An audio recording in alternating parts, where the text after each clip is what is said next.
Tax की vaccine है। अखिलेश जी मुझे बताइए, आप तो सरकार में रह लिए, ये क्या कोई हर सरकार नहीं करती हुई काम क्या बताती है? हमने मैंने तो नहीं लगाया तस्वीर। आप देखिए लखनऊ से लेकर के आगरा एक्सप्रेस वे बना है, कहीं हमारी तस्वीर लगी हो, कहीं हमारा नाम लिखा हो नेताजी का और हमारा। और सोचिए कहां नाम लिखा इन्होंने। भारतीय जनता पार्टी का सबसे प्रिय काम जहां है वहां पर इन्होंने अपनी पटिया लगा दी, जहां शौचालय है वहां पर पटिया लगा दी इन्होंने।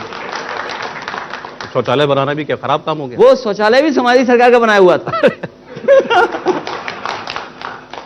ये सच है। अच्छा, आपने शौचालय बना दिए, आपने पुल बना दिए, आपने घाट बना दिए, आपने एक्सप्रेसवे बना दिए, तो ये क्या करने आए? ये केवल समय काटने आए हैं और इनका समय कट गया, दोबारा नहीं आएंगे ये। लेकिन एक गंभीर बात, जो वैक्सीन वाली बात थी, वो मैं आपसे पूछना चाहता हूं। मुझे लगता है इस हॉल में जितने लोग बैठे हैं ज्यादातर लोगों को वैक्सीन लग चुकी होगी। हम जब इस होटल में आते हैं तो हमारा हाथ का टेम्परेचर चेक करते हैं, एयरपोर्ट पर जाते हैं तो सर्टिफिकेट मांगते हैं, वैक्सीनेशन सब कुछ होता है। अखिलेश जी, ये तो स्वास्थ्य की बात है और बड़ा नेता जब कोई बात कहता है उसका असर आपके इतने लाखों करोड़ों लोगों चाहने वालों पर होता होगा, तो अब आप नहीं लगवा रहे, मान लीजिए आपकी सुन के बहुत सारे लोग ना लगवाएं। मैं कई मौकों पर कह चुका हूं और फिर बात को वहीं से शुरू करता हूं। सर्टिफिकेट पर आप भारत का झंडा लगा दीजिए और मैं सभी समाजवादियों से कहूंगा कि आप सहयोग भी करिए और लगवा भी लीजिए। और मैं आखिरी आदमी हूंगा जब उत्तर प्रदेश के सब गरीबों को, सभी नौजवानों को, माताओं बहनों को, मजदूरों को लग जाएगा, उसका हमें भी वैक्सीन लगा देंगे।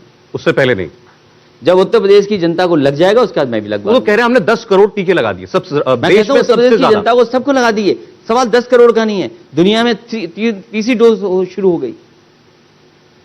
10 करोड़ कितने, क्या डबल डोज दे दी क्या आपने? 10 करोड़ कुल 10 करोड़, टोटल 10 करोड़। लेकिन डेटा क्या कहता है कि आपने 10 करोड़ सबको लगा दी क्या?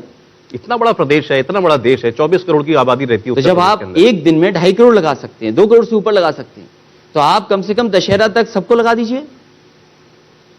नहीं, हमें तो यही पता लगा है कि मोदी सरकार, योगी सरकार मिलकर खास तौर पर उत्तर प्रदेश पर ही फोकस कर रही है। उनको मालूम है चुनाव जीतना है, यहीं से जीतेंगे। जब भारतीय जनता पार्टी और भारत सरकार ये कहती है, दुनिया में ये प्रचार करती है कि सबसे ज्यादा एक दिन में डोज लगाई गई है, तो अगर एक दिन में इतनी लग सकती है तो इसका मतलब हमारे पास मैन पावर है, ह्यूमन रिसोर्सेज है हमारे पास, हम लगा सकते हैं।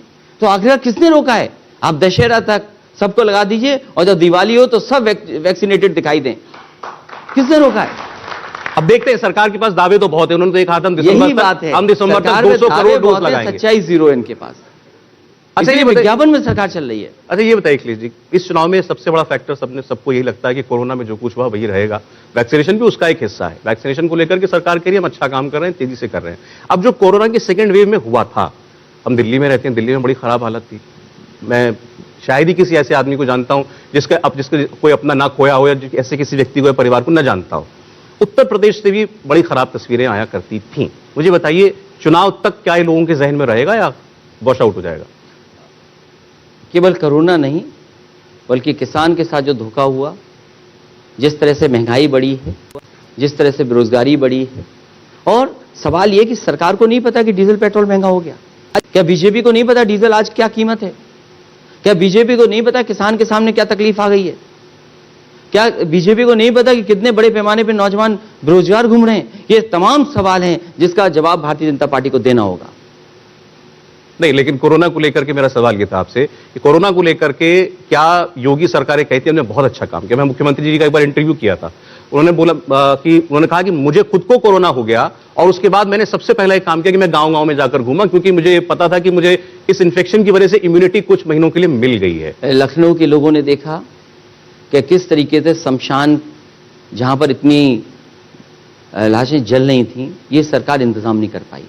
और जब तस्वीरें बाहर आने लगी तो ये सरकार उसको छिपाना चाहती थी और टीन शेड लगा रही थी, बैरिकेडिंग कर रही थी सरकार। और केवल भारत ने नहीं, पूरी दुनिया ने देखा वो तस्वीरें जब मां गंगा में लाशें बह रही थी। और सोचिए, भारतीय जनता पार्टी से जवाब पूछा गया तो उनके लोग क्या कहते हैं?